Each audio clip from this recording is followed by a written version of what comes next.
네, 반갑습니다. 올해는 저보다는 우리 포럼원들이 각자가 다 본인의 인사이트를 서로 나누는 기회가 더 많은 2023년이 될 겁니다.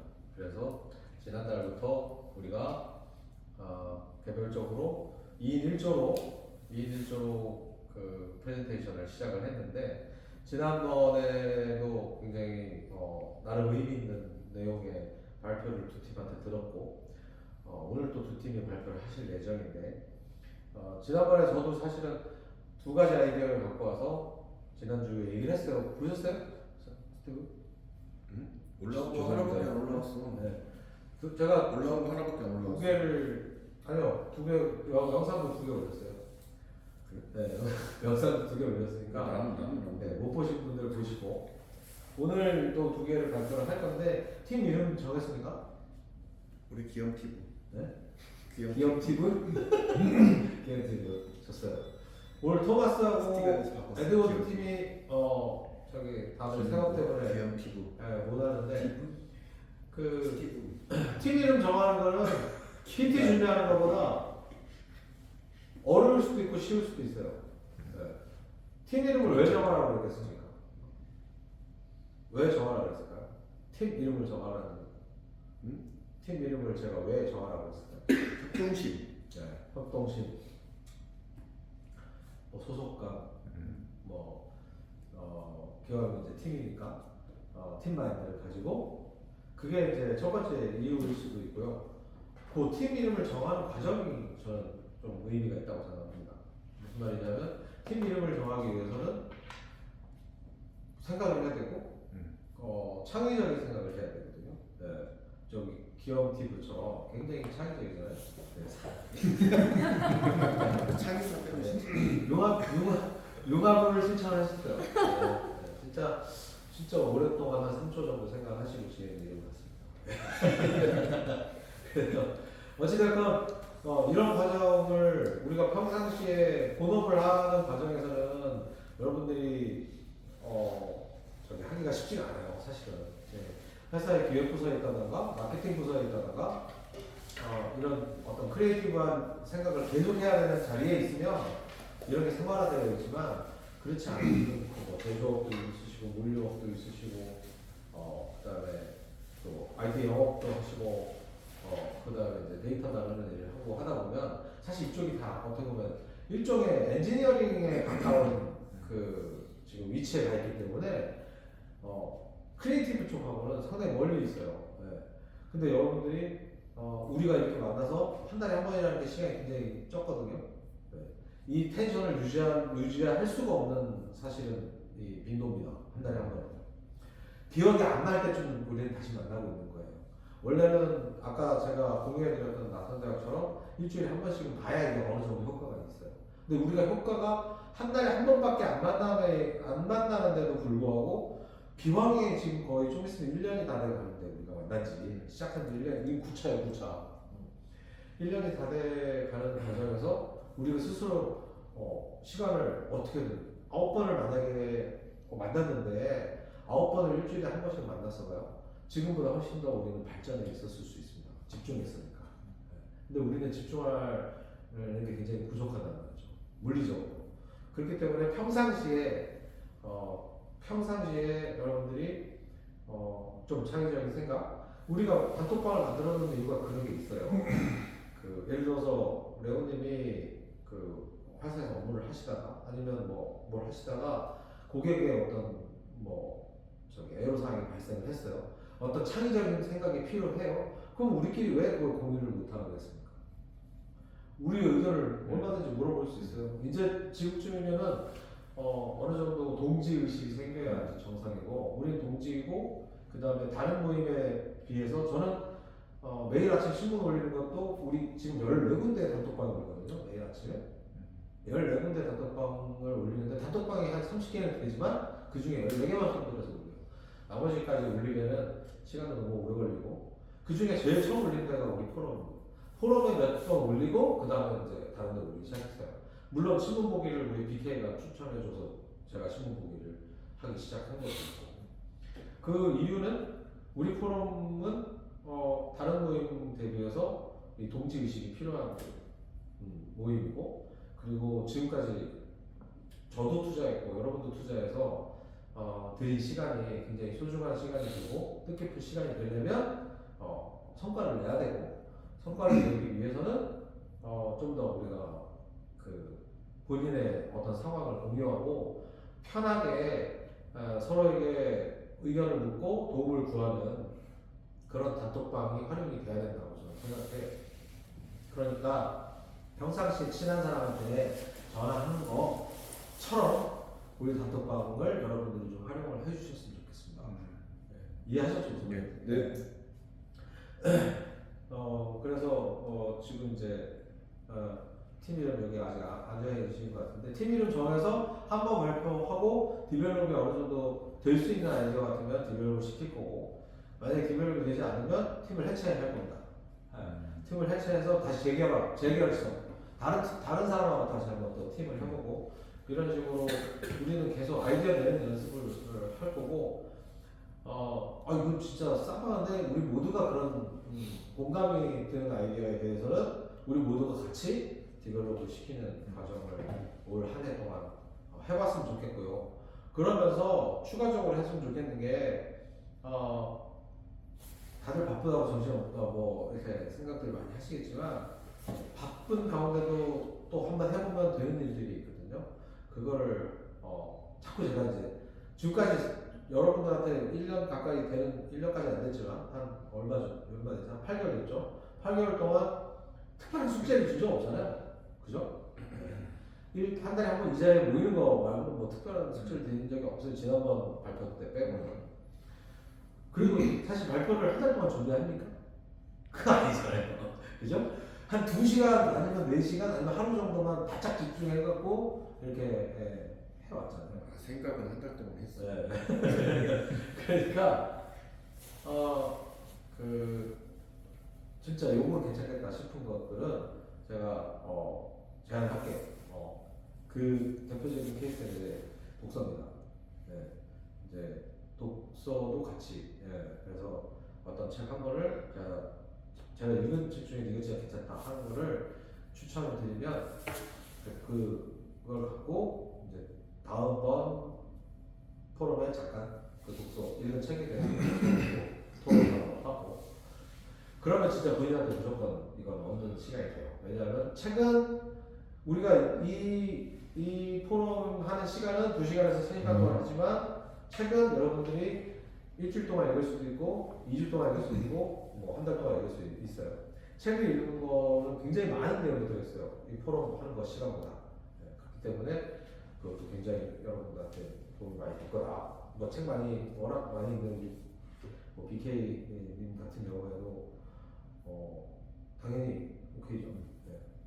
그렇게 한번 진행해보죠. 오늘은 우리 저녁 식사 오기 전에 첫 번째 발표로 기영TV 팀의 기영TV 팀의 발표 듣도록 하겠습니다.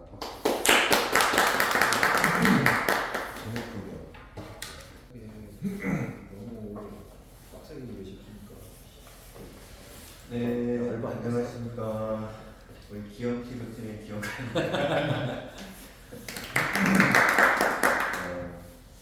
이 파워포인트를 얼마 만에 봤는지 참 학교 다닐 때 보고 말하는 것 같습니다. 별에 할 일이 없어가지고. 저희가 이제 그 앞에서 발표한 것도 제가 예전에 진짜 처음 그 저희 프로그램 영업할 때, 그때 이제 프랜차이즈 원장님들 모시고 이제 했던 게 거의 한 15년 전 되거든요. 그 이후로 이제 앞에서 발표한 게 처음인데 좀 떨리긴 하네요. 그리고 이제 저가 준비한 거는 도장 깨기, 일명 이제 도장 깨기라는 어플을 한번 생각을 해본 거예요. 그래서 뭐 저는 성향상 이렇게 좀 이렇게 복잡하고 어려운 걸 별로 안 좋아해서 좀 가볍게 그냥 가벼운 아이디어를 한번 이렇게 받아주셨으면 좋을 것 같아요. 그래서 설명을 드리자면 보통 이제 제가 이제 그 플레이스토어 가서 어플을 동호회 어플을 보니까 대부분이 다 그냥 뭐 꽃꽂이부터 해서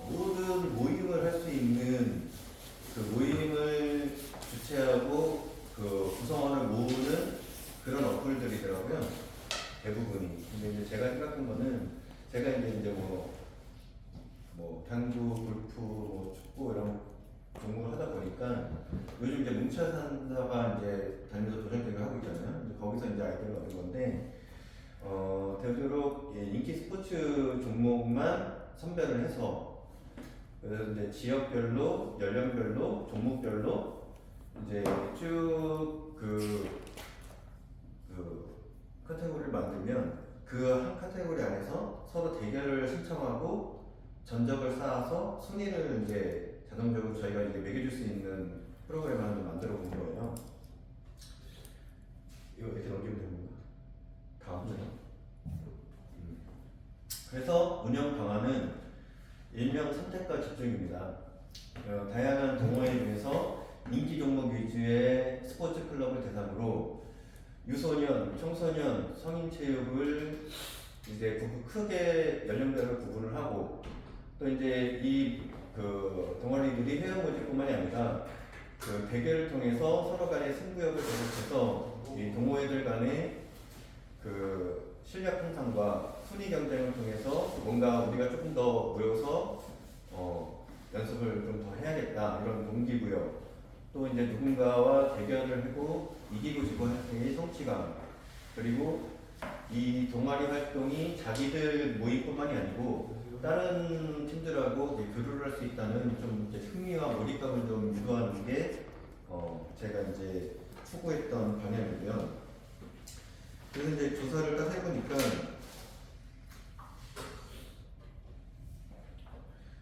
그 2022년도에 그 국민생활체육 그 센터에서 조사한 결과가 그 연령대별로는 이제 30대가 가장 이 사회체육을 많이 하고 있더라고요.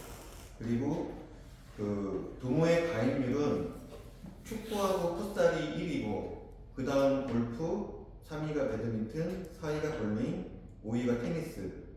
그 다음 그 외 순위들이 이제 수영, 탁구, 등산, 농구, 게이트볼 등이었는데 이제 이 모든 거를 하기보다는 이 대결 구도이기 때문에 뭔가 이제 팀별로 처음에는 제가 이제 개인별로 이제 뭐 당구나 골프를 했을 때 내가 같이 할 사람이 없으니까 이런 어플을 생각해냈는데 이게 개인별로 뭔가 하기가 이게 한국 사람들이 좀 이게 쉽지 않잖아요. 낯선 사람들하고 하기가 모아서 그래서 이제 방향을 바꿔본 거예요.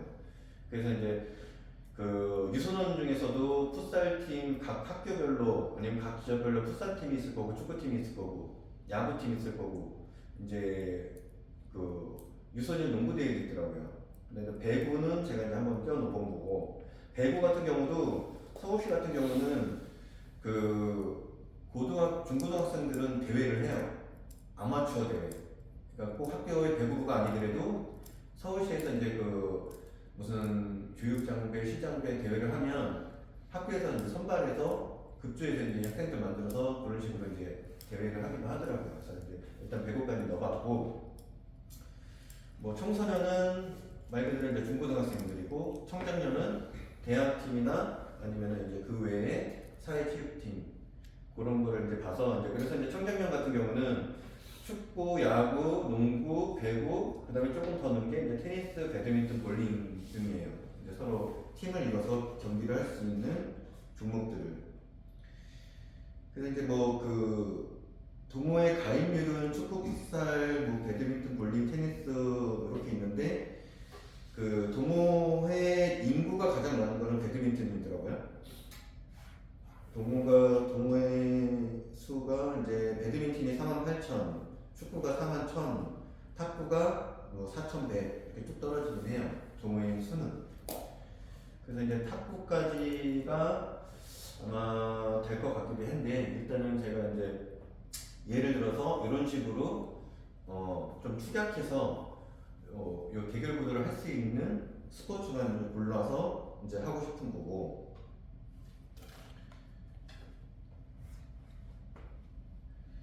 그래서 이제 그 구성은 말 그대로 이제 동아리 일단 모집을 할 수 있게끔 동아리 각 그 홈페이지를 그 모바일 통해서 이제 만들어 주면서 대신 이제 그 안에는 다른 데 없는 이제 자기 동아리의 기록이 있을 거고 그다음에 이제 모임 일정이 있을 거고 그다음에 여기서 중요한 거는 동아리 가입할 때 이제 자기 연령을 선택하고 지역을 선택하고 이제 종목을 선택을 하게끔 이제 구성을 하는 거예요. 그래서 이제 그게 왜 중요하냐면은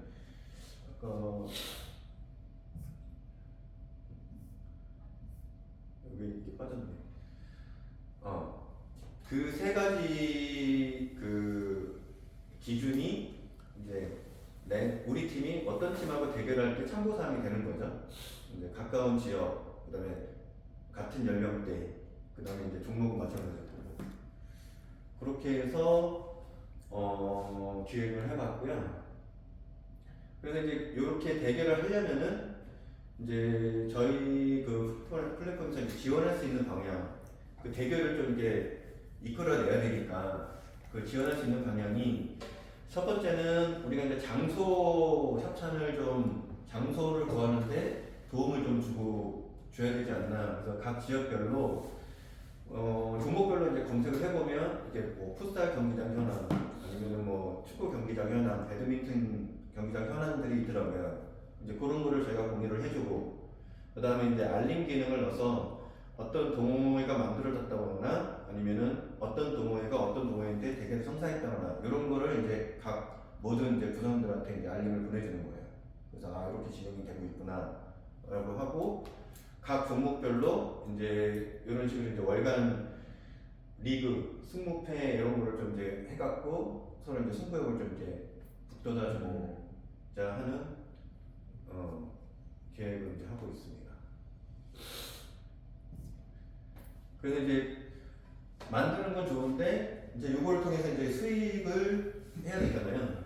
근데 이제 수익을 모델을 한번 생각을 해봤는데 아마 처음에는 이제 그냥 무료로 시작을 하겠죠. 무료로 시작을 하고 이제 모집하는데 이제 중점을 두고 하는데 그 모집 단계에서도 이제 어느 정도 인원이 되면 가입 인원이 되면 좀 광고를 붙일 수도 있고, 그 다음에 이제 어느 정도 모집이 돼서 이제 대결이 성사가 되면 그 뭐 장소를 구해준다거나 아니면은 뭔가 이제 동아진의 뭐 카카오뱅크나 토스를 연계를 해서 이제 회비를 좀 이제 그 관리할 수 있고 모집할 수 있게 뭐 그런 기능을 좀 넣는다거나 뭐 그런 걸로 해서 프리미엄 그 버전을 만들어서 그렇게 좀 이제 동아리 관리하는 데 기능을 좀 첨가를 해서 프리미엄으로 이제 월 얼마든 연 얼마든 만들면 좀 수익이 되지 않을까, 뭐 운영비가 좀 나오지 않을까 그런 거고, 추가로 각 종목별로 이제 스포츠 용품점이 이제 많이 있으니까 스포츠 용품점을 이제 뭐 같이 링크를 걸어서 여기서 이제 통과해서 가면 그 판매된 수익금에 뭐 수수료를 좀 이제 우리가 좀 얻을 수도 있고, 이제 이 세 가지 형태의 수익 모델을 한번 생각을 해봤어요.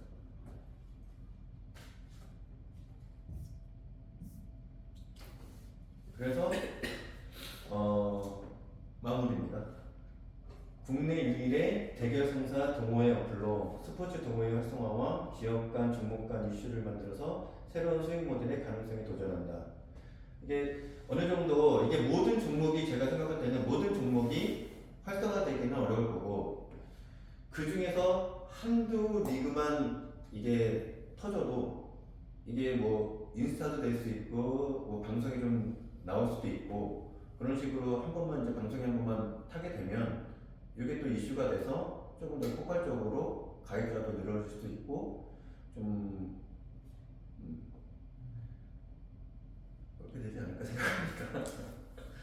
일단 이게 제가 생각한 아웃라인입니다. 밥 먹고 추가 질문 겸 토론하시죠. 네. 일단 이렇게 이제 제가 준비한 내용은 브리핑을 다 했고요. 여러분께서 궁금하시거나 아니면 뭔가 좀 더 새롭게 좀 이렇게 보완해 주실 점이 있으시면 말씀해 주시면 감사하겠습니다.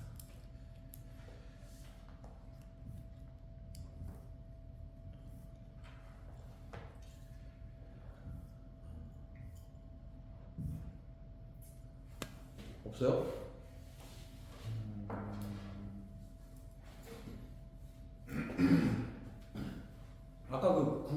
유일이라고 했는데 네.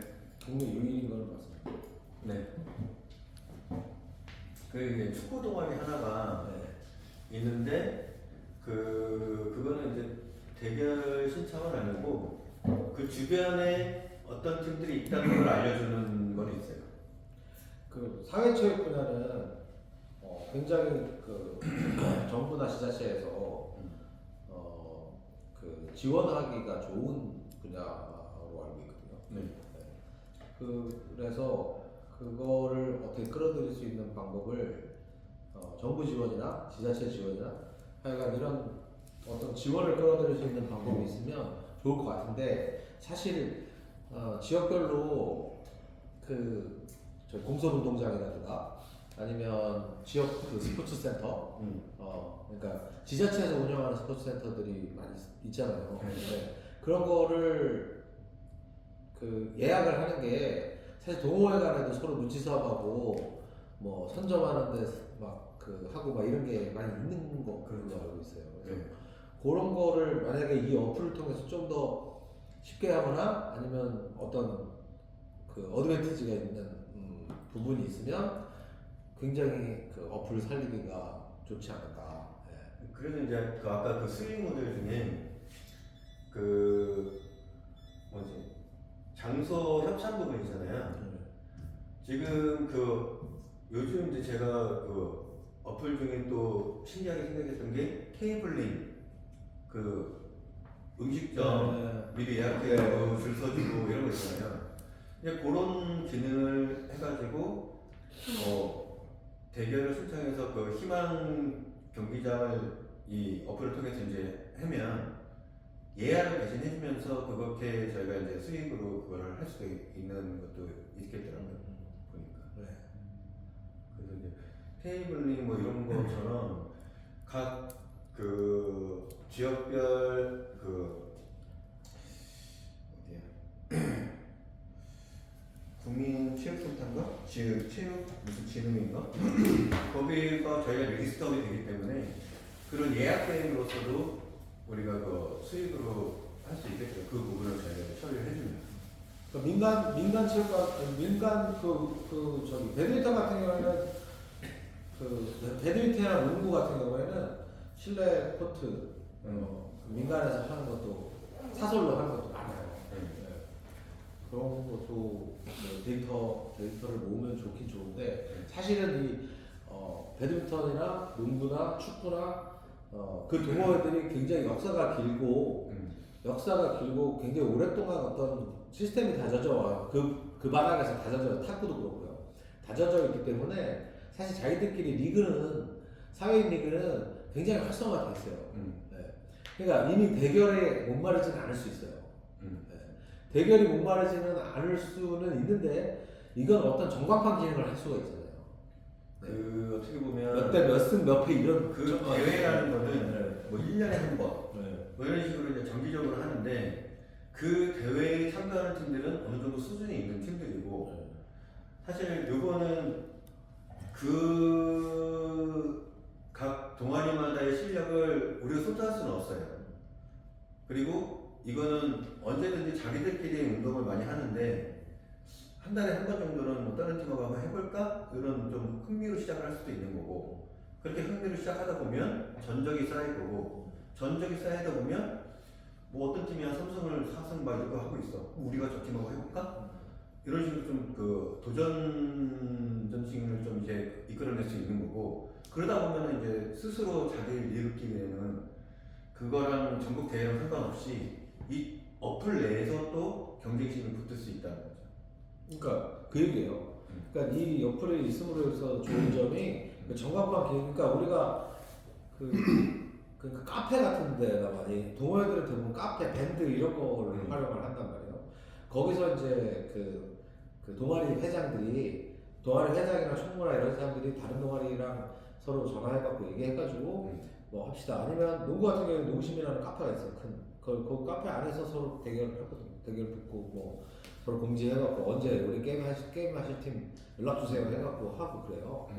근데 그런 게 이제 배드민턴도 그렇고 다 그런데 요거는 이제 한눈에 저기처럼 이제 사실 우리가 동호회 아마추어 동호회 중에 자기 로고가 있는 동호회가 생각보다 많지 않거든요. 네. 그 로고도 만들어서 팔을 수도 있는 부분도 있을 수 있고, 그다음에 시각적으로 우리는 이 리그에는 이 어플에 있는 이 리그에는 한 번도 못 들어봤거든요. 제가 아까 얘기한 리그는 무슨 얘기냐면 1년에 한 번 하는 무슨 회장배 뭐 대회 이게 아니라 그냥 어느 지역에 1년 내내 그냥 자기들끼리 그냥 하는 거예요. 야구도 그렇고.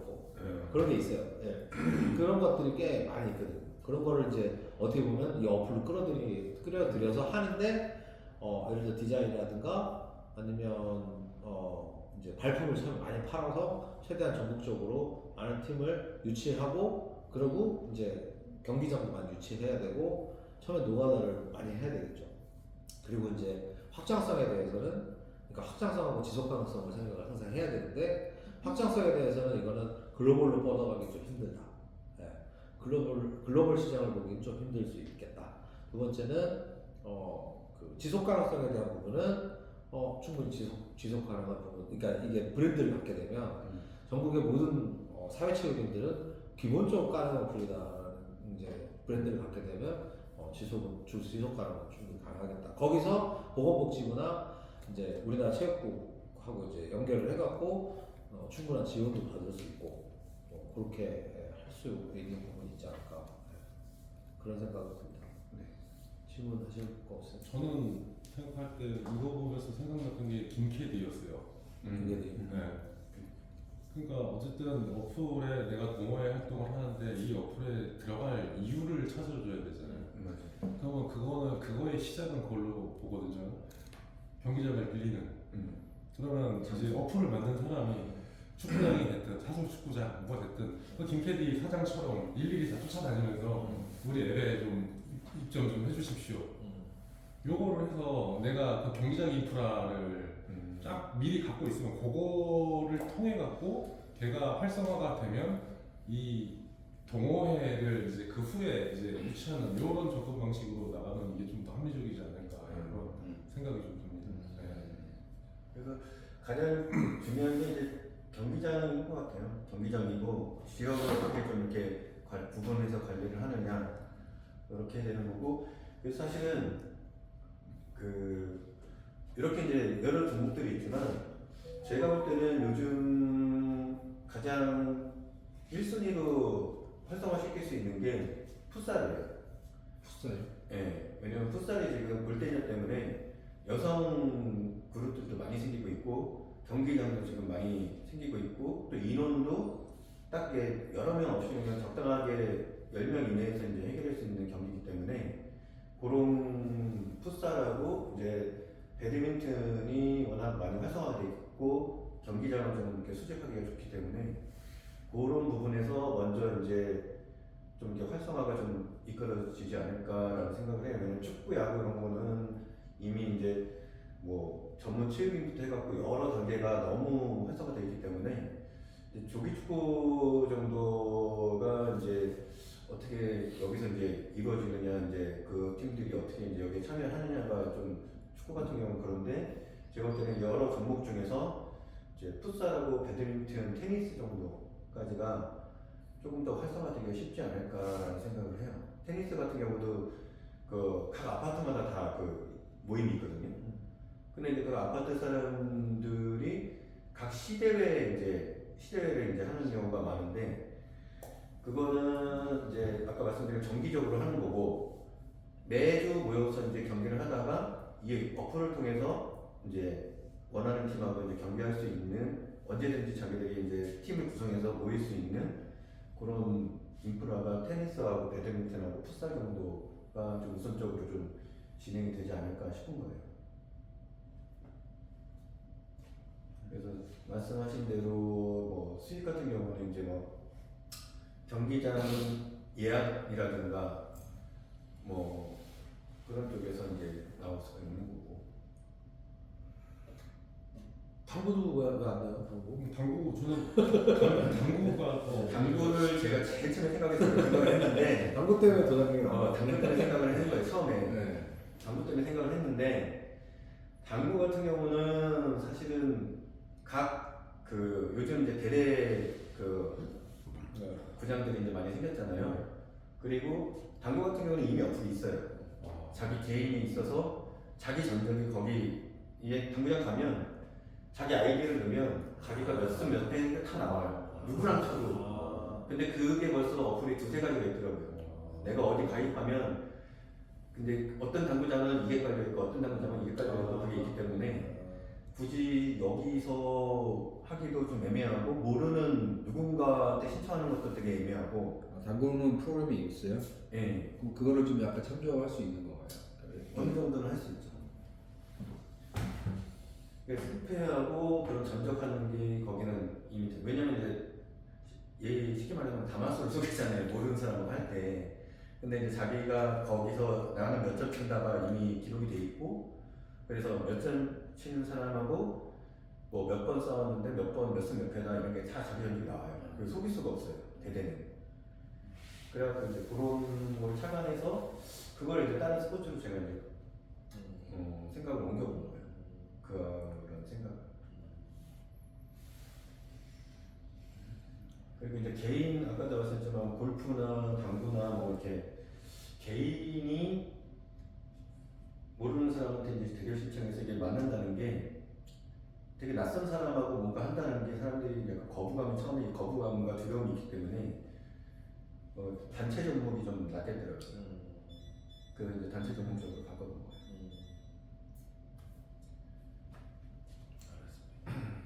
하여간 이거는 굉장히 디테일이 좀 복잡하게 들어갈 부분들이 많이 있어요. 네. 생각해야 되고 근데 많이 약간 이제 앱 쪽에 너무 복합적으로 많이 들어있어가지고. 그러니까 그 인터페이스 자체가 복잡할 가능성이 그 종목이 많아지고 카테고리가 그렇지.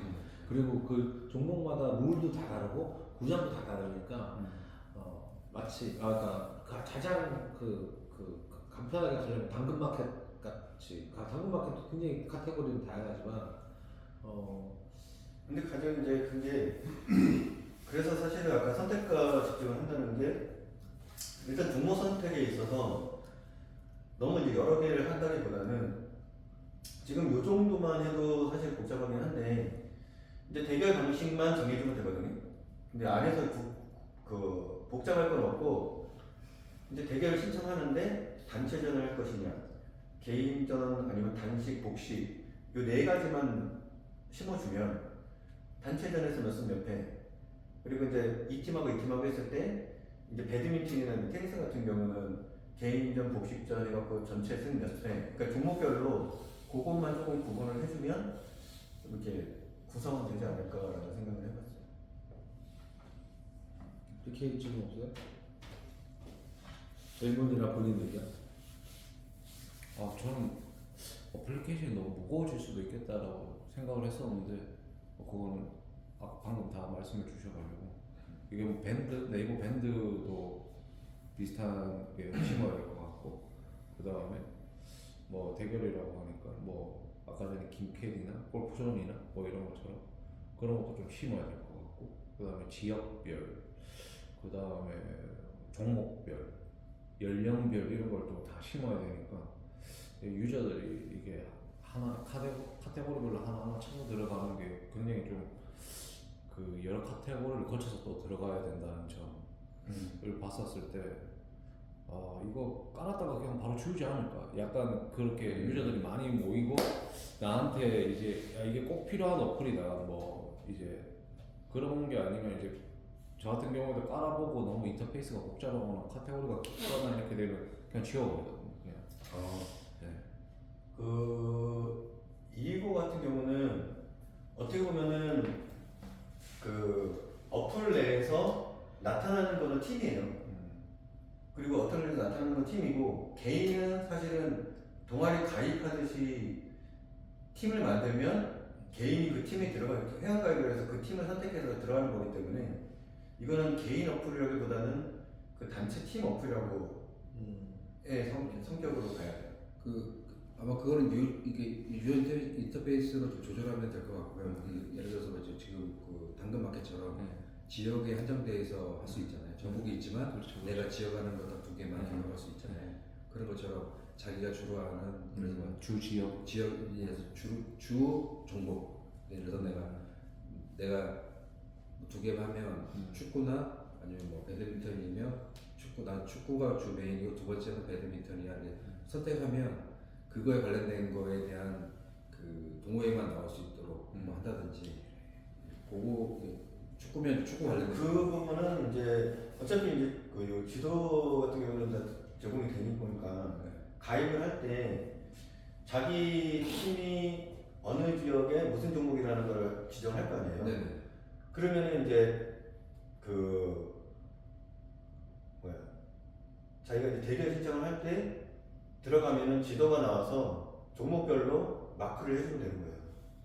그러니까 야구, 풋살. 그러니까 너무 이게 종목이 많으면 사용자들은 이거 나는 하는데 정보가 너무 많으면 UI가 너무 복잡하니까 아예 내가 선택할 때 그렇죠. 나는 축구다 그러면 풋살하고 처음에 딱 축구가 딱 들어가면 이제 그 축구에 관련된 것만 나오는 거지. 앱에 딱 들어가는 동시에 내가 가입해서 축구 선택하면 그 다음 UI는 전부 다 축구야.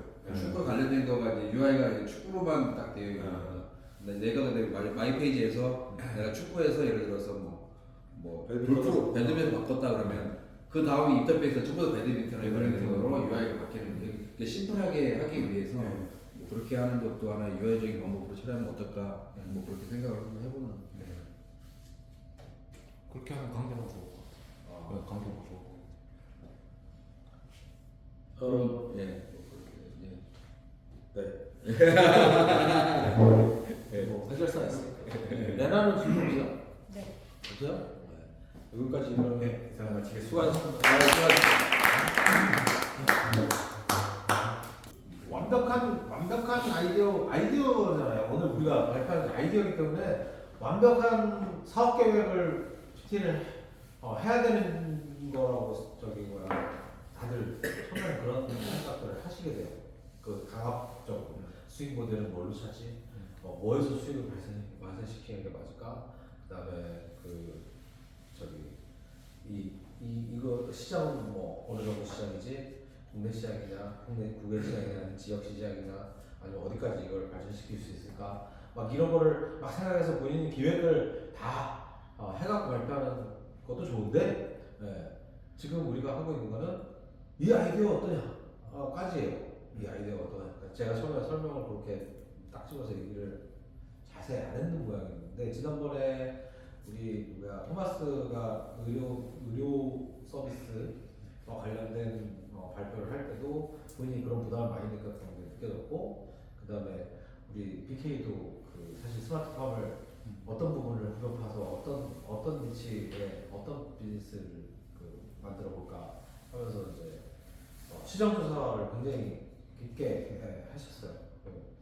지금 우리는 시장 조사를 하면요, 시장 조사를 먼저 하면 뭐냐면 작은 벽과 높은 벽과 중간 벽을 계속 쌓고 있는 거예요.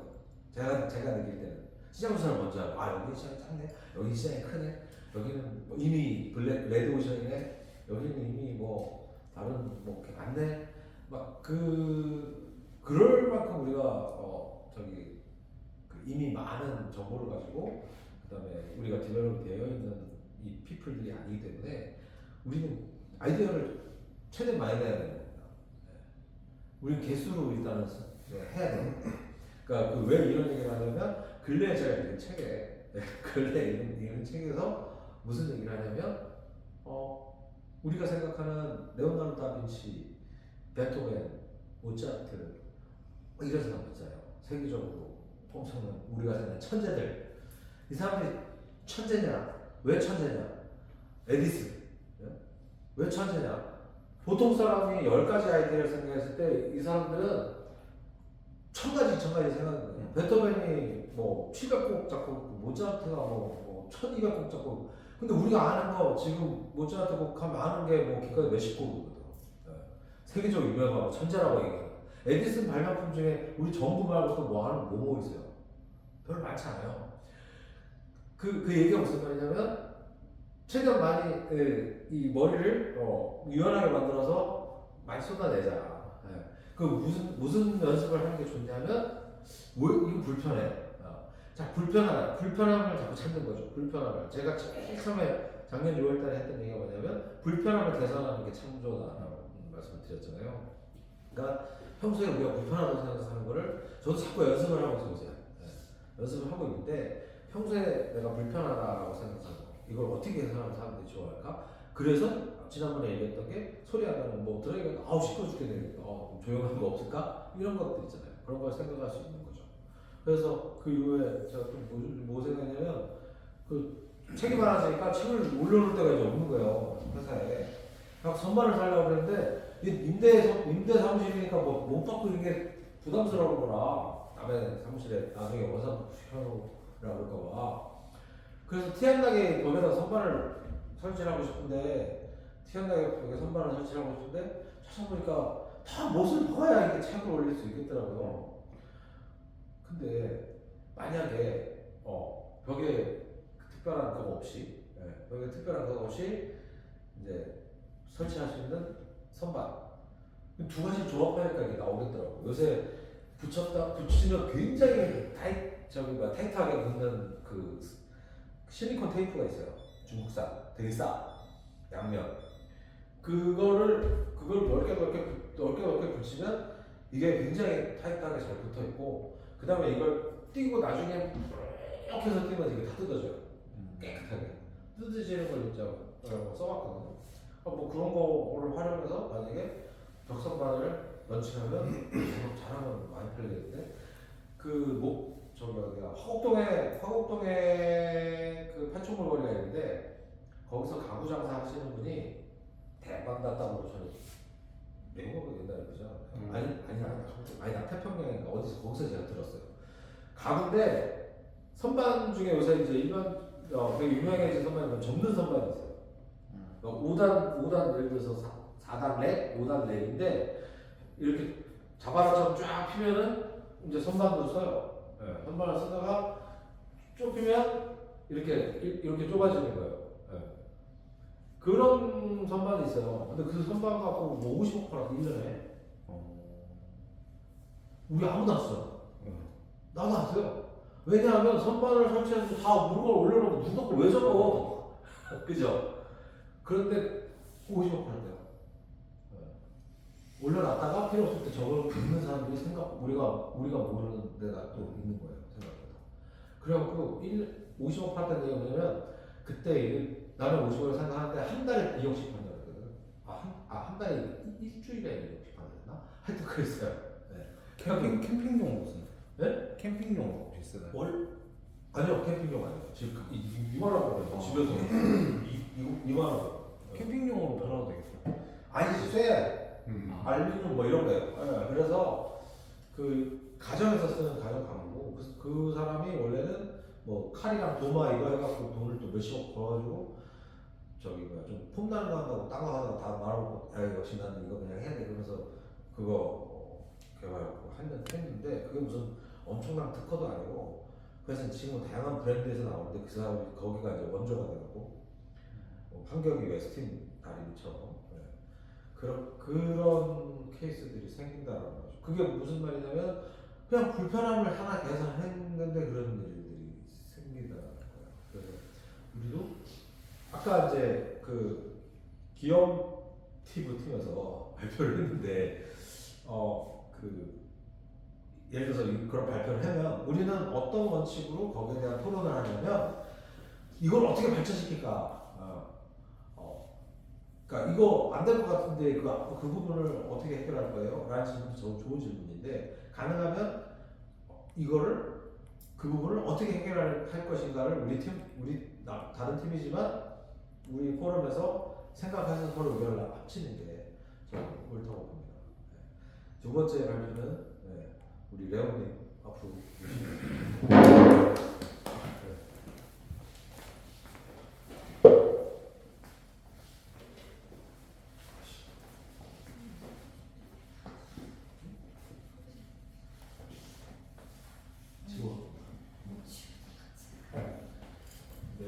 안녕하십니까 레오입니다. 저는 사실 먹는 걸 별로 안 좋아합니다. 저는 살기 위해 먹는 사람인데 진짜로. 근데 이제 제가 여기 시간포장에 2018년도 7월에 들어갔고 제가 이제 박스 제조를 하다 보니 아무래도 식품회사 쪽을 접촉하는 횟수가 되게 많아요. 그래서 저는 사실 밀키트가 뭔지도 몰랐어요. 2018년도에도.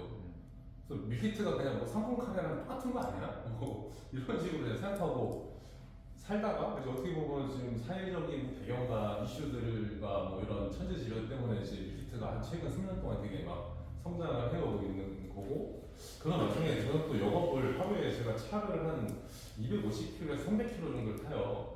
영업 다니느라. 그러니까 내가 모르는 동네에 가서 밥도 먹어야 되고 진짜. 근데 그 와중에 또 이걸 핸드폰 꺼내갖고 내 주변 맛집 뭐 이걸 찾기도 귀찮고, 그래서 무슨 생각을 했냐면 그냥 편의점 라면 같은 건 계속 먹기는 싫으니까 편의점처럼 밀키트 이렇게 자신있게 있으면 내가 그냥 꺼내갖고 먹을 수 있는 식당이 하나 있었으면 좋겠다. 종류별로 다 있으면서 그거에서 이제 시작이 돼서 이제 밀키트라는 주제를 던진 거였어요. 네. 그래서 일단 제가 이 주제가 밀키트 공유 주한 플랫폼이 이 워딩은 사실 마음에 안 드는데 이제 일단은 이렇게 시작할게요. 그래서 객관적으로. 네. 그래서 일단은 밀키트의 개념을 먼저 좀 알고 갔으면 좋겠어요. 그래서 저도 몰랐었거든요. 그래서 밀키트가 이제 식사랑 그 키트, 세트가 합쳐진 이제 그냥 합성어인데, 그래서 가장 중요한 게 그거 같아요. 요리에 필요한 모든 상품은 제공이 되는데 사용자가 직접 그 요리를 하는 서비스를 이행을 해야 된다. 네. 이 개념이고, 이제 우리가 흔히 아는 그 뭐 비비고 뭐 성분 카레 이런 것들은 사실은 이제 HMR 이제 가장 간편식이라고 그러죠. 간편식. 그래서 이제 간편식 같은 경우는 뭐 나온 지가 이미 통조림도 그렇고 뭐 수십 년 됐어요. 그래서 뭐 이게 나온 가장 근본적인 이유는 시간을 절약하자. 그리고 편하게 먹자, 싸게 먹자. 이 개념인데, 이 개념이 사실은 밀키트보다 더 상위 개념이고, 그래서 이제 밀키트가 탄생한 배경은 자, 간편하게 먹고는 싶어. 근데 맛있게. 그리고 내가 식당에서 뭐 사 먹든 내가 직접 해 먹든 그 정도의 퀄리티가 나오는 음식을 먹고 싶어. 이래갖고 이런 이제 밀키트라는 것이 생겨났더라고요. 그래서 이제 국내 같은 경우는 이제 한국 야쿠르트가 2017년에 처음으로 이제 프레시 밀키트를 런칭을 해갖고 지금까지도 이렇게 오고 있다. 네. 그래서 일단 뭐 저는 오늘 이렇게 얘기를 하는 거는, 저는 화두를 던지고 싶어요. 그래서 이제 밀키트가 뭐고 지금의 사회적 배경이 뭐고, 그래서 밀키트와 이 지금의 사회적 배경을 보고 뭘 할 수 있는데, 여기까지를 일단은 던져놓고 얘기를 하겠습니다. 그래서 지금 이제 가정 간편식, 우리 뭐 비비고나 이런 것들의 이제 시장이 국내 같은 경우가 거의 7, 8년 전에 한 2조 수준에서 지금은 5조, 그리고 한 2025년 정도에는 한 10조 정도까지 커진다고 합니다. 그러니까 이게 지금 다 사회적인 배경이랑 좀 맞물려 있는데, 일단은 사람들이 시간도 없어요. 그리고 물가가 많이 오르고 있습니다. 그렇기 때문에 굳이 내가 요리를 하고 내가 먹는 것에 대해서 돈을 쓰기가 싫어. 그러니까 거기에 이제 타협점을 찾다 보니까는 간편식의 수요가 늘어나고 있는 추세래요. 근데 그 와중에서도 하위 개념에 있는 밀키트의 시장은 2조 정도의 규모, 지금 2020년 기준으로 4조였는데 1,800억입니다. 1,800억이면은 대략적으로 한 10%도 안 되죠? 한 2.5% 수준? 이었죠. 그러니까 밀키트 개념이 우리나라는 코로나가 오기 전까지는 거의 미미했다. 이렇게 보여져요. 제가 판단했을 때. 근데 어쨌든 이게 시대적인 흐름을 타고 지금 2025년에는 한 7천억 수준까지 가겠다. 그리고 지금 뭐 미국이나 영국들, 프랑스 이런 좀 진짜 선진국들 같은 경우는 이미 뭐 4조에서 5조 원대 시장이 형성이 되어 있다고 합니다.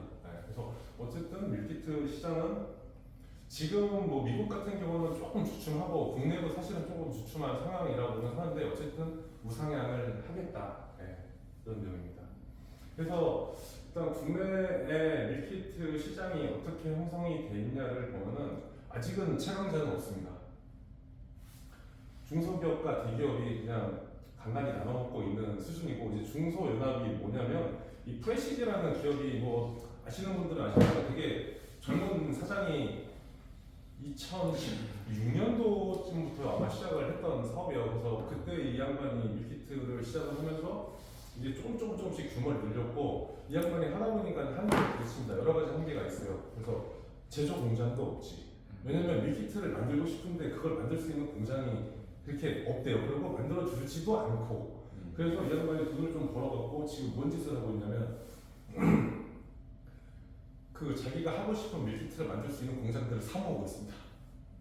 플러스 거기다가 로지스틱스를 할 수 있는 물류회사 그리고 냉동 창고, 냉장 창고를 운영할 수 있는 그런 창고까지도 지금 운영하고 사실은 프레시지 같은 경우는 지금 이제 중소기업으로 보기엔 너무나 커져버린, 커지고 있는 거기다 플러스 해갖고 얘네들이 이제 우리나라 그 화장품을 OEM 대량 생산해주는 한국 콜마나 그 코스맥스 이런 회사처럼 돼가는 느낌이 있어요. 그래서 대기업들 OEM을 엄청나게 받아갖고 그거를 이제 캐파를 키워서 나가고 그와 동시에 자기네 자체 브랜드까지도 이제 유통을 시키는 그런 상황이고 지금 뭐 대기업 같은 경우는 뭐 아시겠지만 뭐 제일제당, 한국 야쿠르트, 이마트, 뭐 동원 그리고 요즘에 또 사조까지도 사조 같은 경우는 밀키트 시장을 진출하려고 저희 거래처를 레이블 하려고 했습니다.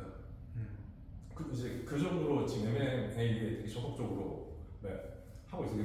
그 사조 자체도 지금 밀키트 시장의 좀 후발 주자지만 그런 식으로 해갖고 좀 인수합병하면서 좀 규모를 좀 키우고 그거를 좀 미래 성장 동력으로 삼고 있다.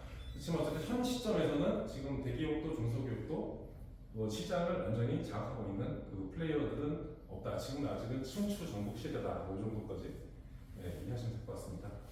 그래서 이제 다음으로는 밀키트를 왜 사 먹어입니다. 왜 사 먹어? 그래서 제가 이거 조사를 막 논문도 좀 보고 그 짧은 기간에 여러 개를 좀 봤어요. 그래서 봤는데 요 딱 5가지입니다. 그러니까 맛, 품질, 가격, 편의성, 다양성. 당연히 우리가 삼봉 카레 먹으면서 이게 맛있을까? 기대 안 하죠. 근데 밀키트는 무슨 뭐 어디 뭐 부산에 어디서 만든 뭐 밀키트 그럼 맛있을 것 같잖아요. 그렇기 때문에 밀키트를 사야 돼요. 두 번째 품질 똑같아요. 삼봉 카레에 들어가 있는 야채랑 밀키트로 나온 카레에 있는 야채랑 당연히 퀄리티가 다르겠죠. 그래서 품질이 또 중요하고 다음으로는 가격은 식당에서 사 먹든 아니면 내가 직접 그 재료들을 다 사갖고 잘라서 조리해서 사 먹든 어쨌든 그것보다는 쌀 거 아니에요. 내가 갖고 와서 끓이니까. 그러니까 그것보다 좀 저렴하대요. 그래서 가격이 이제 선택적성이 하나고 다음에가 이제 편의성은 말할 거 없죠. 뭐 내가 자르고 시장 두지 않았고 하나만 사서 먹어도 되니까. 그 마지막으로 다양성이 뭐냐면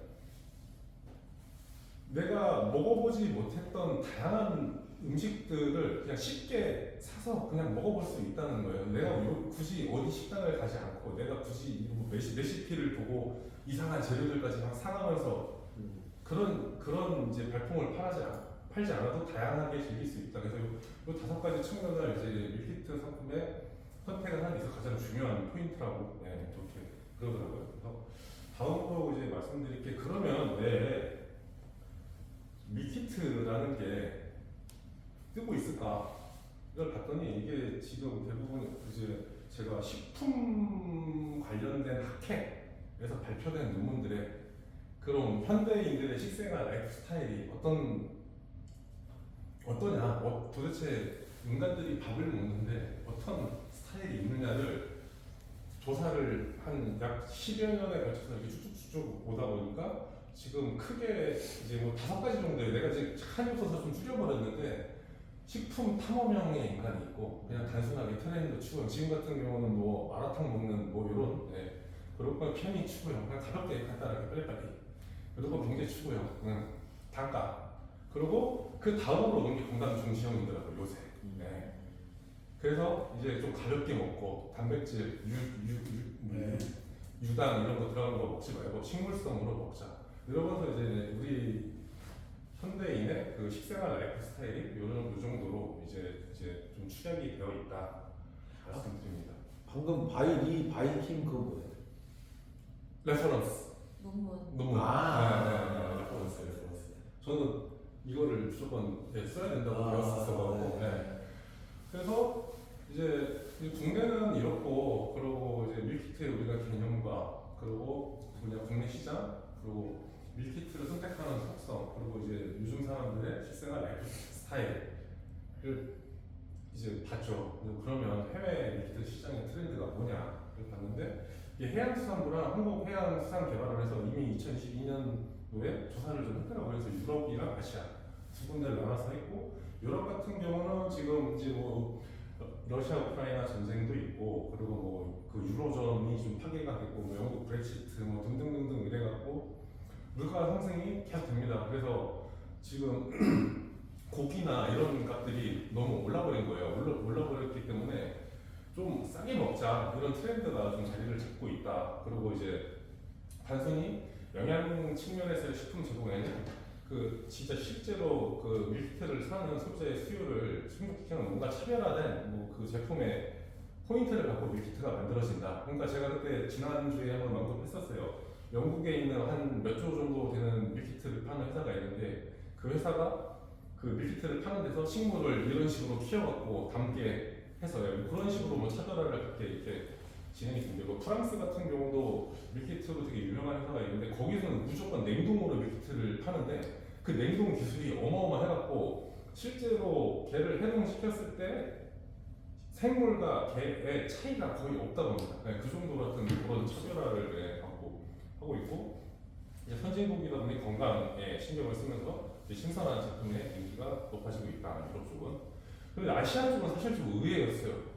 이 조사가 뭐 완전히 맞다 틀리다 이거는 아닌데 여기서 나온 얘기가 패키지에 대한 얘기가 나오더라고요. 아시아에서 패키지 한병호요 밀키트 이거는 사실은 조금 저는 개인적으로 논리적으로 이해가 안 되는데 어쨌든 아시아 쪽에서는 뭔가 좀 클린하고 쓰레기가 덜 나오는 밀키트에 대한 수요가 좀 더 높다. 네, 이 정도로 해외 시장 트렌드를 좀 설명을 드릴게요. 미국 것도 좀 있었는데 제가 요새 또 핑계를 대자면 진짜 많이 바빴습니다. 그래서 시간이 없었어요. 그래갖고 자 지금 1번부터 5번까지는 밀키트가 오고 그 시장이 어떻고 이런 거를 이제 설명을 드렸어요. 그러면 자 밀키트를 갖고 뭘 할 건데 그러면 이제 밀키트를 갖고 뭘 할 건데에 대한 배경을 한 두 가지만 일단은 시간 관계상 제가 갖고 왔는데 이제 우리나라가 한 15년 정도는 중국 사람들 때문에 관광 산업이 많이 먹고 살았죠. 중국 지금 명동 같은 경우도 마찬가지고 저도 얼마 전에 명동 갔다 왔는데 정말 횡하더라고요.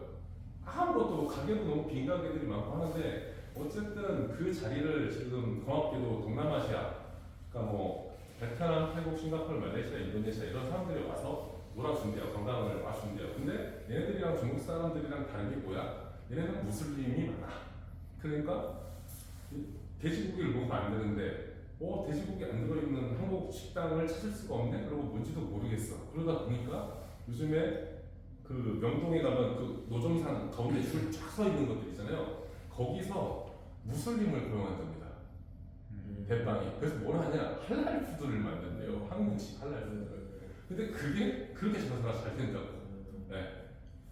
그러더라고요. 그래서 그런 측면도 있고 얘네 이제 동남아에서 오시는 관광객들은 중국 관광객이랑 다르게 얘네 중국 관광객은 거의 쇼핑하러 오는 거잖아요. 막 우리나라 와면 뭐 화장품 막 엄청 지불하고 마스크팩 지불하고 이런 관광객이 아니라 그냥 실질적으로 지들이 정말 K 콘텐츠나 이런 걸 보고 사고 싶었던 것들, 경험해보고 싶었던 것들을 직접 골라서 이제 합리적으로 소비를 한대요. 그리고 그 K 콘텐츠 영향에 따른 그 한국에 관련된 것들을 직접 체험해보고 싶은 욕구가 되게 많은 관광객들이 유입되고 있다.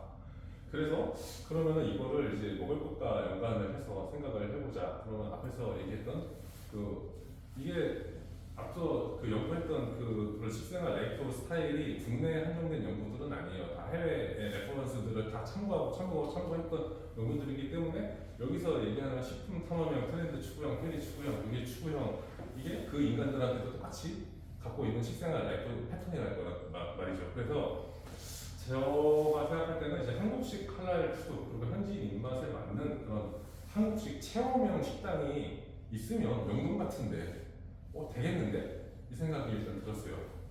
다음으로 지금 딱 좋은 게 한식의 세계화가 되게 지금 열풍이 좀 많이 불고 있어요. 그래서 지금 뉴욕 같은 데도 11월 22일 날을 김치데이로 했고 런던 것도 있습니다. 런던 것도 똑같아요. 11월 22일이 김치의 날이에요.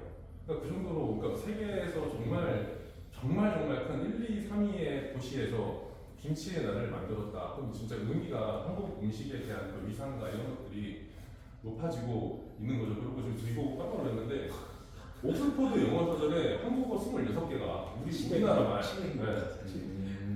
근데 이 26개 중에 10개가 음식이에요. 놀랍죠? 그러니까 이만큼 한국 음식에 대한 그 전 세계의 그런 컨센서스나 그런 여론들이 되게 지금 좋은 상황입니다. 그리고 이제 제가 사실은 BK님이 제가 좋은 자료를 좀 주셨는데 시간 관계상 다 못 보고 하여튼 그랬어요. 그래서 저희가 이제 오늘의 발표를 마치고 나면은 그 약간 시장을 타겟팅을 해갖고 좀 더 깊게 파고들 거거든요. 그때 이제 이런 부분들에 대한 수치적인 부분들은 이제 따로 설명을 하겠습니다. 그래서 일단은 한식을 이제 외국인 사람들이 외국인이나 우리나라 유명한 사람들이 한식이 도대체 왜 이렇게 한식인데?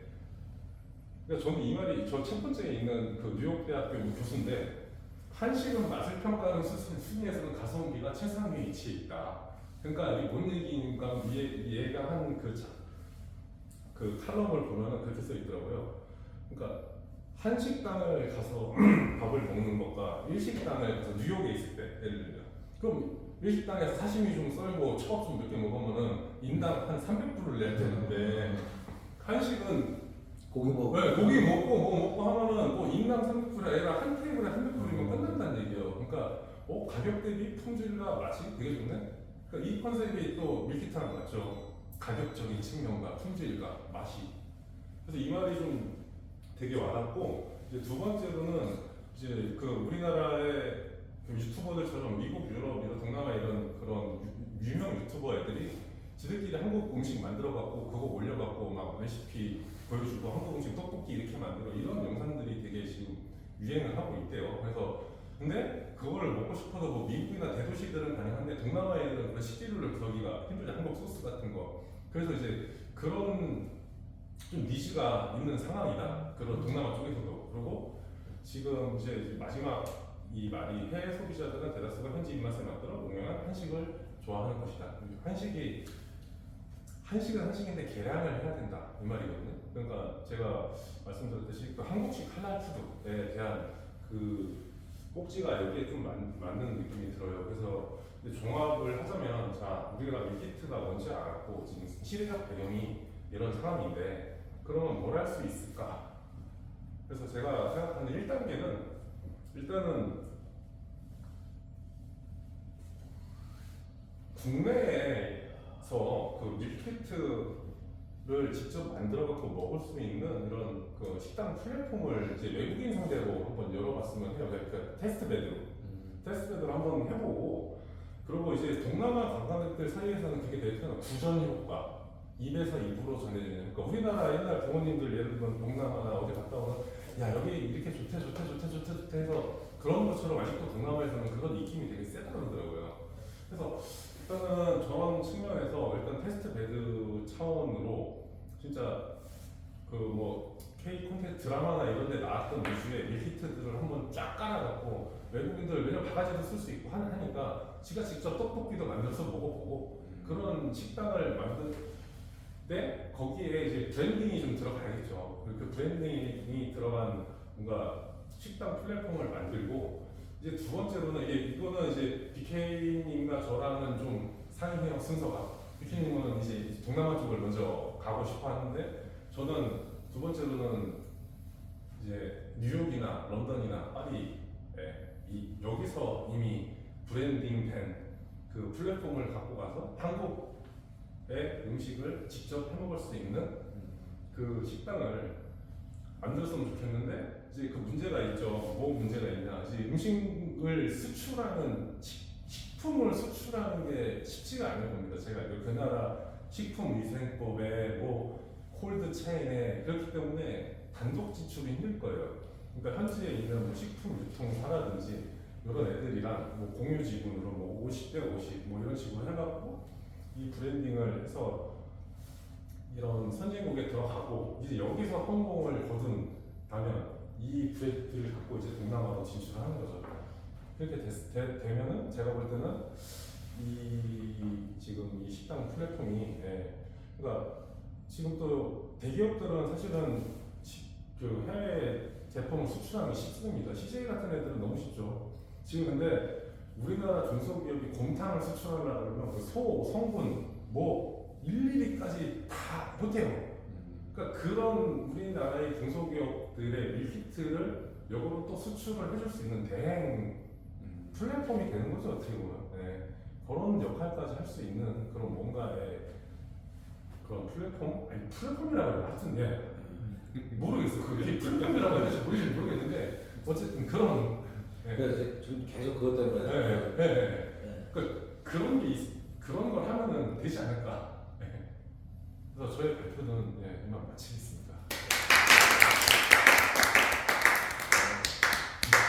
많은 지식을 동시에 습득할 수 있는 좋은 시간이에요. 토론하시죠.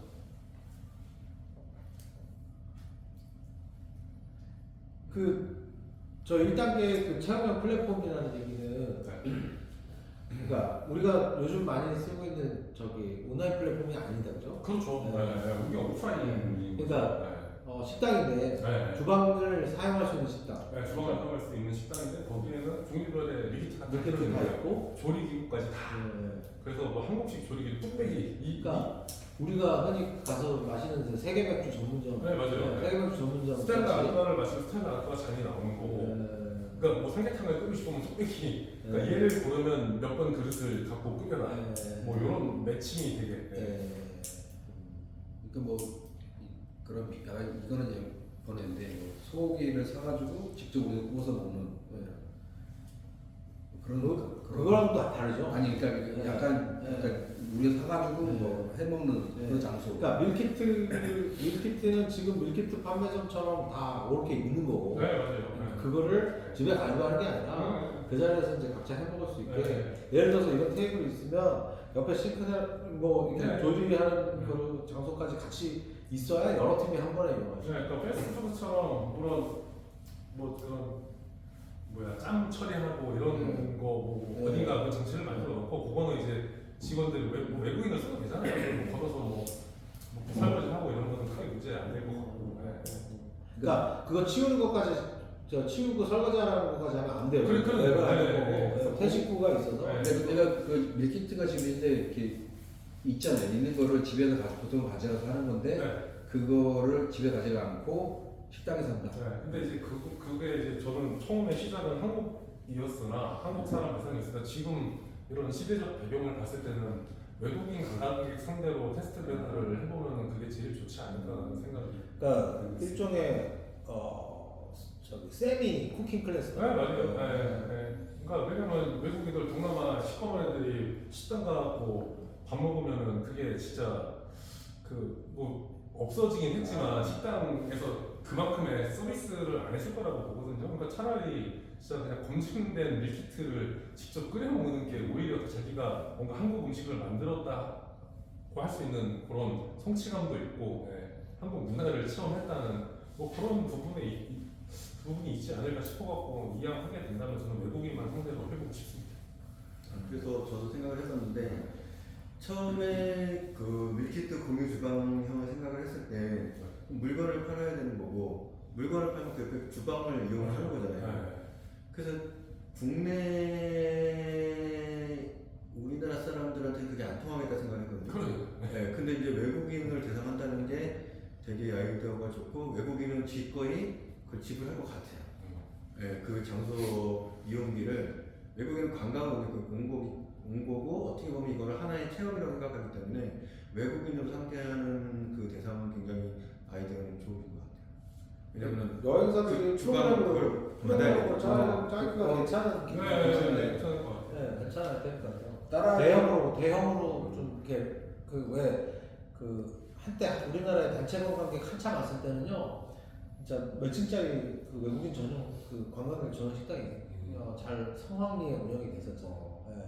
그런데 그런 형태가 만약에 이제 저렇게 가면 마찬가지로 체험비를 받을 수가 있고 여행사 입장에서는 체험비를 추가로 받을 수가 있고 그 다음에 우리 입장에서는 저런 밀키트를 이제 테스트를 할 수 있는 거고.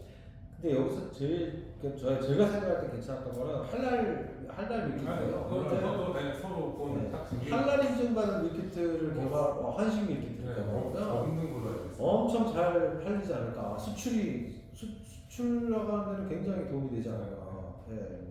그런 생각이 드네요. 네. 할랄인데 문제는 이제 할랄 인증을 받는 밀키트라는 거는 거기에 들어가는 재료까지도 다 할랄 인증 받아야 되는 건데 그렇지. 쉽지 않죠. 이게 보통 일이 아닐 수 있죠. 그리고 사실은 인천항이나 이런 데 가면은 거기 이제 중동 사람들이 몰려서 산단 말이에요. 그리고 거기 가면 중동 식당들이 그렇죠. 엄청 많고, 그리고 이제 자기들끼리 거기서 밥 먹고, 그 사람들 한식당 가고 싶지 않아서 안 가는 게 아니라 할랄 한식당이 없으니까 당연히 안 갈 거고. 그러면은 할랄 밀키트도 만들지만 할랄 식자재가 당연히 만들어질 거고, 할랄 식자재를 어떤 그 확보를 하게 되면 그런 할랄 인증받은 한식당도 마찬가지고. 뭐 할랄 인증을 해주는 곳이 따로 있는 거예요. 아니, 제가 할랄 인증을 제가 식품 수출입을 좀 많이 하고 있고 하니까 그 해썹이랑 할랄 인증을 제가 가이드해서 하고 있는데 할랄은 일단 제가 이때까지 경험상 느꼈을 때 한식은 할랄이 안 됩니다. 기본적으로 재료는 할랄이 다 되는데 소스에서 할랄이 안 돼. 그게 말씀드렸지만 하려고 하면 원심 분리기에 돌려서 10분위까지 검사를 하는데 한국 소스는 10분위까지 내려가면 돼지고기 성분이 무조건 나옵니다. 어떤 소스든 간에. 네, 단순히 고추장만 쓰는 게 아니고 그냥 복합적인 조미료를 사용하잖아요. 복합적인 조미료에는 어디서든 돼지고기 성분이 다 나오더라고요. 이게. 그래서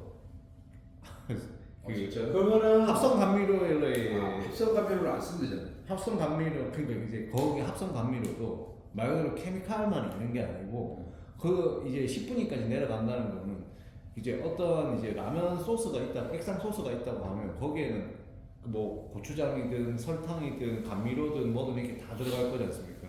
그것만 분리되는 게 아니고 이 안에서 설탕에서 또 분리되고 그럼 분리된 거에서 또 분리되고 이게 10분입니다. 그래서 무슨 말씀이신지 그 이해하시면 생각 해봤어요. 현지에 식품 회사에서 네. 많이 그런 거예요. 소스를. 네, 그러니까 제가 제가 말씀드린 그거예요. 이거 할랄은 받기가 힘드니까 소스는 현지에 있는 식품 회사를 섭외를 해서 거기서 거기에 만든다. 거기에서 네. OEM을 하고 자재도 현지에서 공수할 수 있으면 현지에서 공수를 하고 그러니까 한국에서는 현지에서 공수가 안 되는 필요한 물품만 나간다라는 걸로 대체를 해야지 할랄을 커버할 수 있습니다. 제가 거래하고 있는 업체 중에 딱 한 군데가 할랄을 받은 데가 있는데 그것도 할랄 한 3년 정도 걸렸습니다. 할랄 받으려면 뭐 제품도 당연히 할랄 인증을 받아야 되겠지만 공장에도 기도실도 설치해야 되고 그 다음에 그 위에 부수적인 것들이 굉장히 많습니다. 그리고 기도실도 있어야 돼요. 기도실도 있어야 되고 할랄인을 몇 명 이상 채용해야 되고 그 사람은 이제 할랄 기준에 맞게끔 그러니까 한국에 있는 뭐 그런 노동법을 따르는 게 아니고 사장님이 개종하셔야 돼요. 예, 그렇게 기도 시간을 항상 확보해줘야 되고 예, 뭐 그런 부가적인 요소들이 굉장히 많습니다. 기도가 되게 중요하다. 그냥 동남아 유럽인들 대상으로 하죠.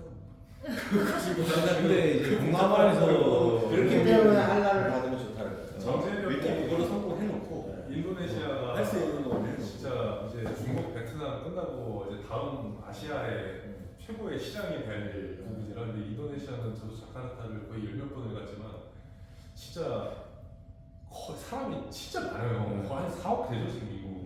저도 인도네시아를 가장 좋게 보고 있는데 네. 인도네시아는 할랄이 무조건 돼야 되니까.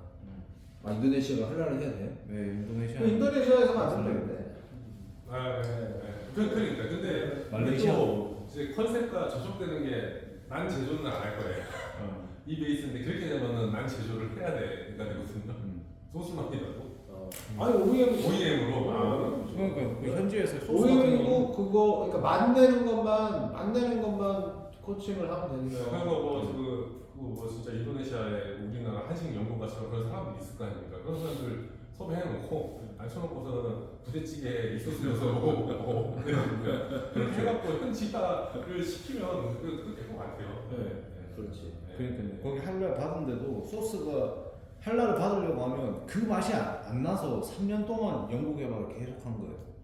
그 본인들이 이제 원하는 퀄리티가 있는데 그 맛을 내기 위해서는 이 재료가 무조건 들어가야 되는데 이 재료를 넣으면 할랄이 안 돼.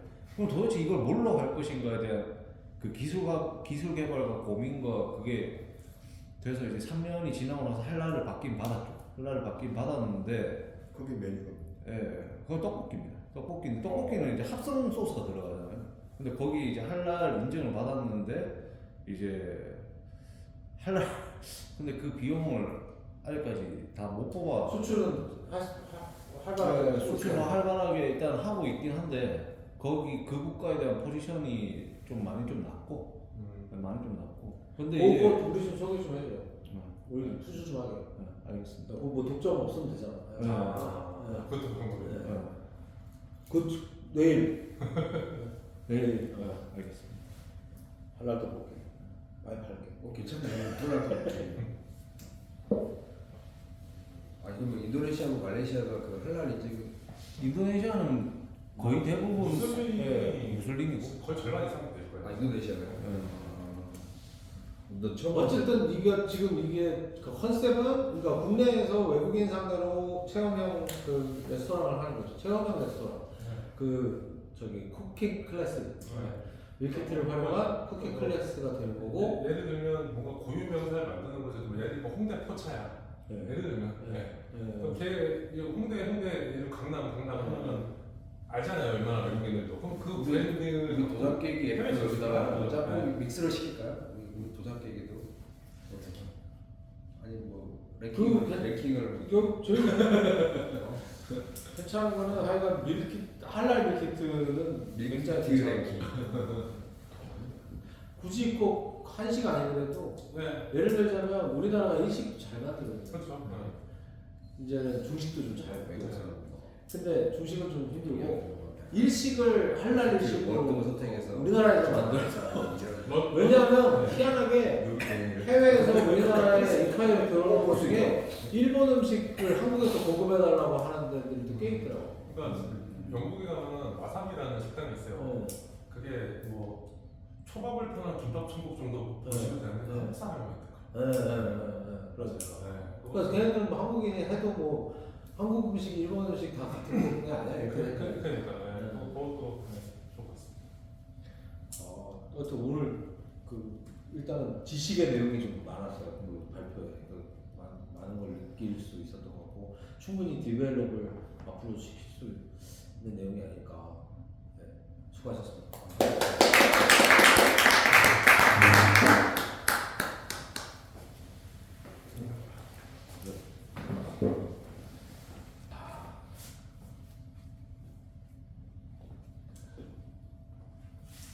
하여간 그 이제 네 번의 발표를 이제 겪으면서 이제 네 분이 발표를 했죠. 그 특성은 뭐였냐면 발표자가 다 준비했더라. 제가 네 분 다 준비했더라. 지난번에 토마스님이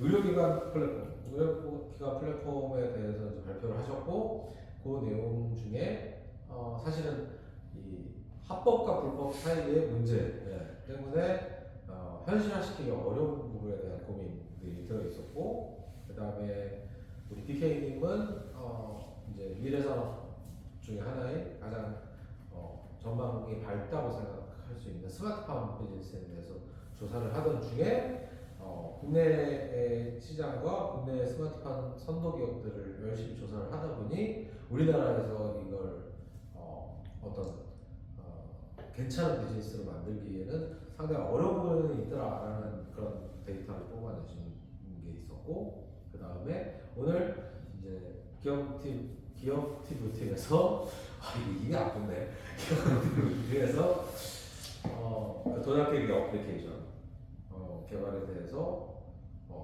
발표를 해주셨고 이제 취미생활 그다음 사회체육 이 안에서 각 팀들이 그 어플리케이션을 활용해서 어떻게 보면 우리가 지금까지 이제 발표한 내용들 중에서는 좀 가볍게 접근할 수 있는 그런 그 비즈니스였던 것 같아요. 그리고 요거 이제 생각이 많아지는 마지막 발표였어요.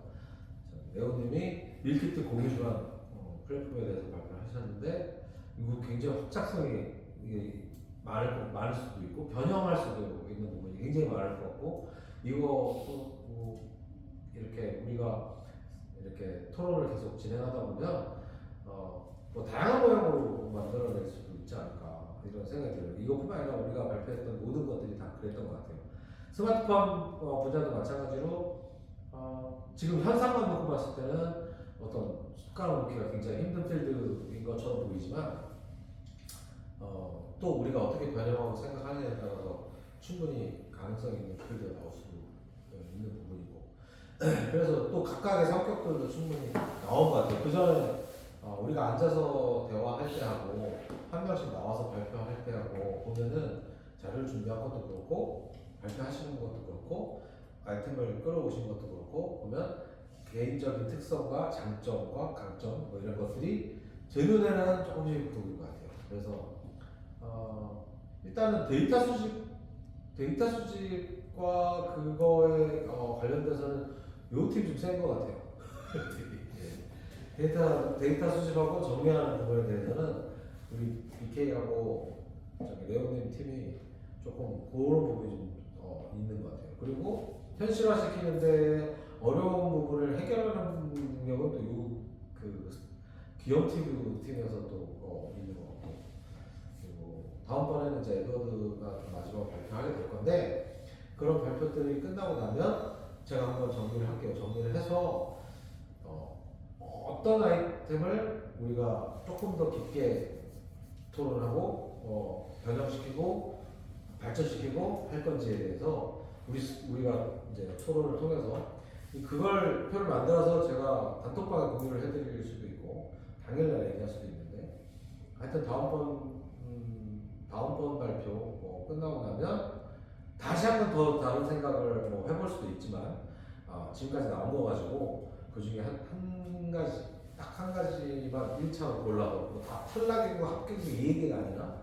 하나를 가장 이제 선호하는 아이템 하나를 골라가지고 그 다음 때는 나는 그걸 어떻게 발전시켰으면 좋겠다, 나는 어떻게 발전시켰으면 좋겠다 라는 식의 추가적인 발표를 앞으로 또 이어가는 형태로 저는 생각을 하고 있어요. 그러면서 동시에 이제 독서도 같이 그렇게 진행해 보려고 하고 있습니다.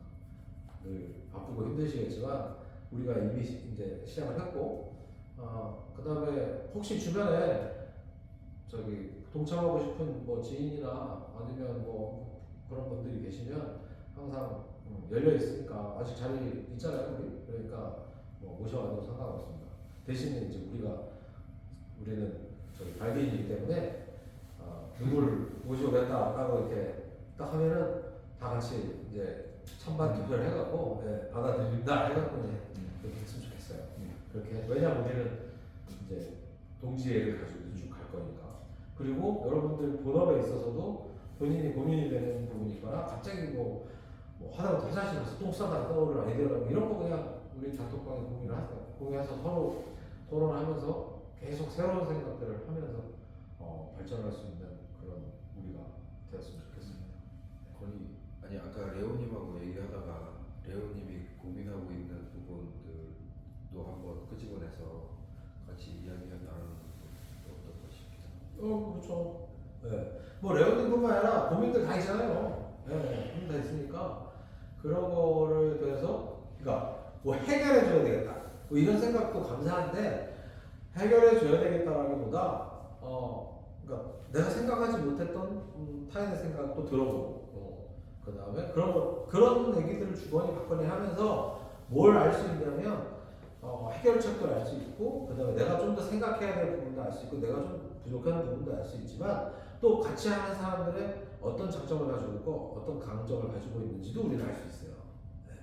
굳이 MBTI 성격 테스트 하지 않아도 그런 걸 알 수 있고 그런 거에 기반해서 우리가 또 분업과 협업을 할 수 있으니까 기왕이면 그런 우리 단톡방을 제가 매일 올리잖아요. 지금은 제가 신문을 매일 올리잖아요. 그 신문을 매일 올리면 살아있다는 느낌이 사실 듭니다. 단톡방이 죽어있잖아요. 네. 그러니까 하루를 열잖아요. 제가 일단 열어놓으니까 바쁜 와중에 일을 하다가도 드는 생각이고 당신들 생각 어떻습니까? 라고 물어보고 싶은 게 있으면 항상 단톡방을 우선적으로 생각하시고 우리 포럼 단톡방에 공유해 주시면 누가 됐든 본인의 의견도 자유롭게 좀 이렇게 얘기할 수 있는 공간이었으면 좋겠습니다. 그래야 한 달에 한 번밖에 하지 않는 이 시간을 조금 더 우리가 속도를 내서 갈 수 제가 오늘 이걸로 이제 오늘 마지막 발언을 하고요. 뭐 발언하고 싶으신 분은 뭐 얼마든지 발언해 주셔도 좋습니다. 추가로. 이 주제에 대한 이제 이걸 좀 더 디벨롭 해가지고 이제 한 번 더 발표하는 건 언제쯤 보시는지. 이 만약에 지금 오늘 발표한 거를 자체적으로 팀에서 좀 더 디벨롭해서 다음에 또 발표하겠다 하세요. 네. 그거는 다음 달 포럼에 또 하셔도 돼요. 왜냐면 다음 달에 에드워드 하나 나왔거든요. 지금 현재 한 번씩 다 발표했단 말이에요. 아는 사람, 여기 유튜브 아는데.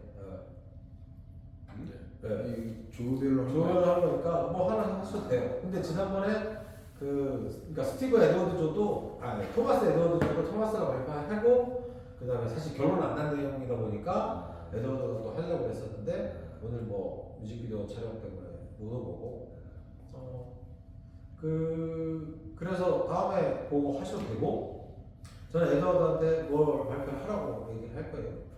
그리고 그 다음에 디벨롭을 시키는 거 지금 어떤 걸로 물어본지 정확하지 않은데 그러니까 우리가 다 같이 디벨롭을 시키는 거는 이제 지금까지 발표됐던 모든 내용을 다 꺼내놓고 뭐부터 얘기할까라고 생각해서 딱 하나만 해서 다 집중해서 하나를 한번 토론을 해봅시다 라는 거죠. 그러니까 그 토론의 결과 흡족스러웠다, 흡족했다, 우리 뭔가 이거 더 발전시킬 가능성이 충분히 있겠다 싶으면 그걸 또 한 단계 더 나가고 그렇게 갈 거고 이거 여기까지 했으니까 뭐 답이 안 나오네 싶으면 또 다음 주제로 또 한번 넘어가고 그렇게 해볼 생각입니다. 이걸 발전시키고 싶으시면 다음 그 포럼까지 해갖고 다음에 한 번 더 발표하셔도 됩니다. 두 분이 나와셔서 같이 하셔도 됩니다. 수고 많으셨습니다.